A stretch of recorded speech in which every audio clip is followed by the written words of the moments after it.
What's up, guys? It's your boy, Barca Boy 103. Today we're going to be reacting to the Barcelona news over the past 24 hours. Big stories ahead, so let's get straight into it. The first thing I want to talk about is, of course, the title on the thumbnail, and that is Marc Andre Ter Stegen has signed a new contract at Barcelona, keeping him at Barcelona until 2025. Morales came out saying that Marc Andre Ter Stegen will sign a new contract until 2025. The terms of his contract are fully agreed. He's understood that the club's problems with COVID and has adapted to what the club has given him. Since the summer, we've been trying to, extend his contract. Best goalkeeper in the world. You have to time him down. His contract was going to expire in a year's time, which means that next January he would have been able to talk to any club for free. So it was good to tie him down. Obviously, there are rumors to talk about right now from Ruben saying that Ter Stegen wants to be the highest paid goalkeeper in the world. Before the coronavirus, he asked for 24 million per year. Now that he has reduced his demand to 18 million. Closing the deal is not easy, but both parties hope to reach an agreement. So he had to lower his wage demand by 6 million. Now we all know that the highest paid goalkeeper in the world right now, making 19 million a year, is David De Gea of Manchester United. And Ter Stegen simply asked to be paid higher and to be paid more than him. So it looks like the fees are 18 million, which is 1 million less than David De Gea. But at the end of the day, who cares? We've gotten our man. We tied him down. Ter Stegen's going to be a Barcelona legend, in my opinion. He's going to be one of Barcelona's greatest ever goalkeepers, along with Victor Valdez and Zubi. So it was great to tie him down. Now, Alfredo Martinez came out saying that Ter Stegen will have a checkup this week to decide if he will be available for the game against Real Madrid on October 24th. And the kickoff time was confirmed today. It is 4 p.m. local time in Barcelona, 10 a.m. my time, which is a nice little morning kickoff for me, which is good. There's a possibility of him playing, as the recovery period was supposed to be 2 months, and he went surgery on August 18th. So it's been 2 months since his surgery. I think 2 months this weekend, because we play Getafe on Saturday, which is the 17th. So on Sunday, it would have been exactly 2 months since his surgery, and he should be able to make a recovery. And Adria came out saying that Ter Stegen has started working at the Esportiva today. The sensations he has this week will mark his comeback. He does not rule out playing the El Clasico. And that's going to be a big risk from Koeman to put Ter Stegen straight in. First of all, Ter Stegen hasn't played in nearly 2 months. Maybe he's not match fit. Maybe he hasn't had that match awareness. And Neto's been playing games consistently. I don't see Ter Stegen playing the El Clasico, guys. I'll tell you this right now. Maybe he'll make the bench. But I do think that if they're both ready, I do think Koeman will stick with Neto. Maybe he can come back in the league game after that. I'm not too sure what it is. They had the midweek of Juventus. Maybe he can come back for that, but probably the weekend's game is when Ter Stegen will make his return. Don't see him coming into the El Clasico unless he makes a recovery a few days before that and he can, train a couple of days before the El Clasico. Now, Alfredo Martinez also came out and said that Ter Stegen is convinced that he will renew with Barcelona, but the figures leaked in the last few days regarding his contract are completely false. Currently, his contract expires in 2022, and he's very happy to renew. So Alfredo Martinez is, debunking the fact that he wants to be the best paid goalkeeper in the world. And then we have Ruben coming out saying he's going to make 18 million a year. We'll see, man. We had the same issue, with Umtiti. Umtiti wanted a new contract. Barcelona were reluctant to give it to him. Then the rumors of him leaving, and then Barcelona gave him it. And then now look what happened to him. So Barcelona and Bartomeu are going to have to be careful, not giving Ter Stegen too much money. But at the end of the day, he deserves the fully best goalkeeper in the world. You have to keep him. You have to keep him at the club. There's no other, explanation. So, Ter Stegen has signed a new contract with Barcelona. The question is now, after the contract is signed and after it's announced, we will know the exact figures. Right now, all the figures at the moment are being rumored. As soon as that contract's signed, as soon as it's sent to the player to sign, things will get leaked and we'll know exactly for sure what's gonna happen. But for now, Ter Stegen new contract. Looked like he's going to make his return during the week of El Clasico and the Juventus Barcelona game in the Champions League. And yeah, Ter Stegen is staying until 2025. Now we have a quick update on the motion of no confidence against the Barcelona board. Xavi Campos came out saying that the motion of censure. A senior executive from Barcelona had called the Catalan Federation and told them there were indications that out of the 20,000 signatures, 5,000 were false. And keep in mind, if 5,000 are false, then the motion of no confidence is not successful. Then after they made the call, they called back asking for evidence, and then the senior executive never called back. And this is basically Bartomeu trying to put rumors out saying that maybe there's not enough votes, just to see the uproar. Because right now you have to keep in mind he is thinking of resigning. This is just a little tactic from him, just trying to see what happens. Obviously, it's been confirmed that we have enough votes, so we'll look into that too much. The next one's coming in from AS, saying that President Bartomeu has decided to postpone the expected meeting of his board of directors, which was expected to be held Tuesday or Wednesday. I think he's trying to postpone it because he wants to, tie up the contract with Ter Stegen, and he wants to supposedly tie up the contract with Messi, which isn't going to happen as long as he's sitting at the presidential, chair. So that's why he's postponed it, and looks like that he's going to have that meeting next week to decide whether they're going to resign and look at all the possible outcomes of stage 3. Now, Cat Radio also came out saying the second phase of the vote of no confidence will begin at the end of the month unless Bartomeu and his board of directors decide to resign earlier. Now, we all know that the second phase is when they ask all the associates to come and vote whether they want Bartomeu to stay or not.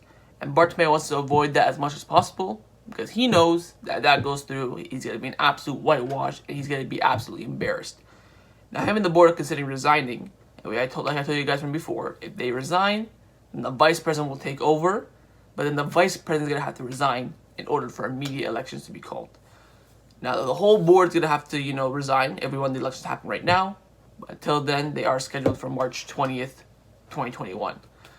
So it's going to be an interesting couple of weeks. We have, Ter Stegen contract renewals, Messi contract talks, all this stuff around the motion of no confidence. And then we have 2 big games in the El Clasico and Barcelona versus Juventus. So it's going to be a busy couple of weeks, especially in the Barcelona board. So we're just going to have to see, and hopefully more news comes out. So just some quick updates around Barcelona just to end out this video. First one's coming from Sport, saying that Araujo's release clause increased from 100 million to 200 million after he registered as a first team player. So we don't have to worry about anyone activating his release clause, just like with Neymar.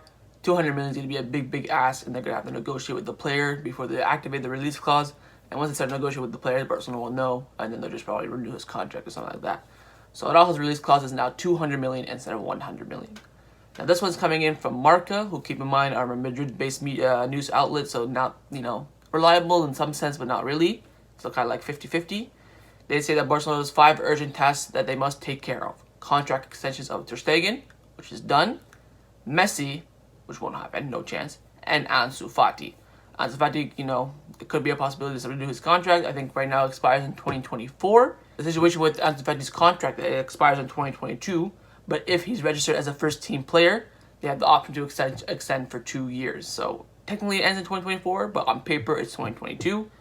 The possible signings of Memphis Depay and Eric Garcia.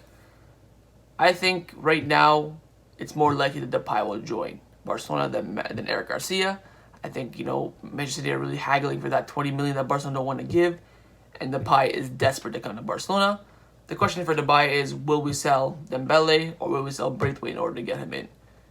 It's going to be Braithwaite. It has to be Braithwaite. I'm going to predict the future right now. I'm going to say that Dembele is going to come, get his chance, be world class. They won't sell him in January. He'll sign a contract renewal, bin Braithwaite, and get Depay. There's my prediction for you.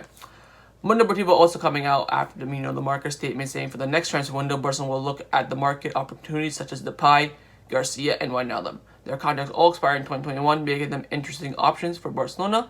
Dembele or Braithwaite could leave.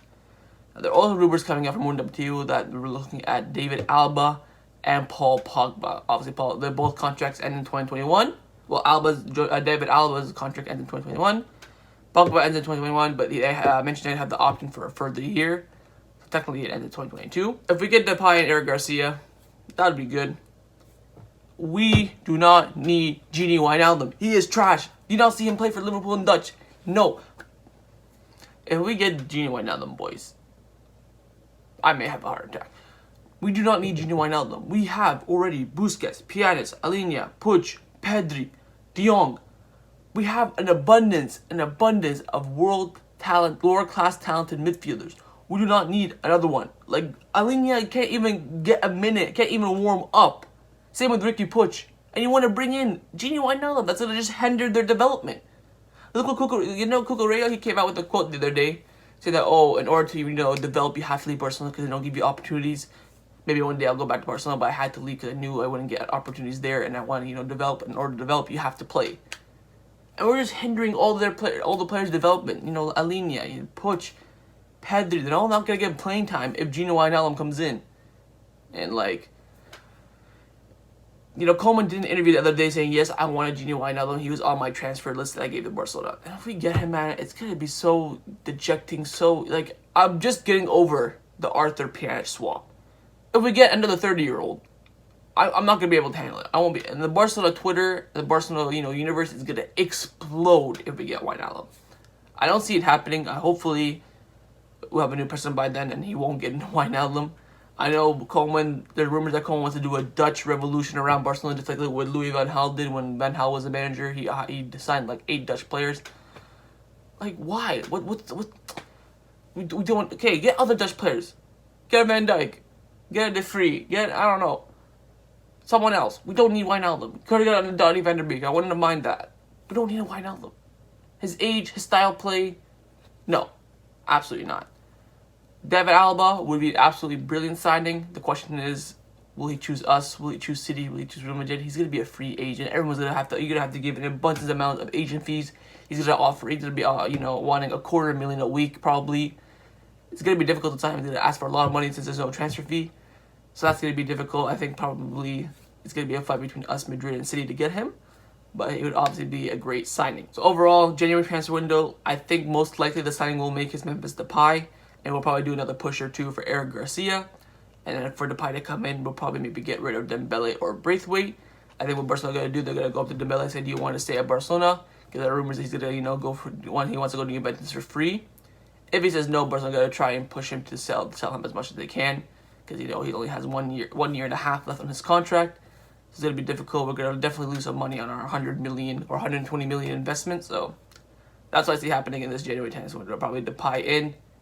And Braithwaite and maybe Dembele out. So that's my reaction to the Barcelona news over the past 24 hours, guys. Hope you guys enjoyed it. If you did, make sure you like, comment, hit that subscribe button. And I'll see you guys next time on the channel. Obviously, this weekend we have the Getafe game. Then we have the first Champions League game next week against Ferdinand something. I haven't figured out how to pronounce the name, but when I know, I'll pronounce it properly. Then we have the El Clasico. Then we have Barcelona Juventus. So a lot of games coming up. This international break has been absolutely dead, as been seen by my videos. It's just been reaction videos all day because I got nothing else to do. So let's hope that this international break can come to an end as soon as possible. See you guys next time on the channel. Take care and Forza Barca.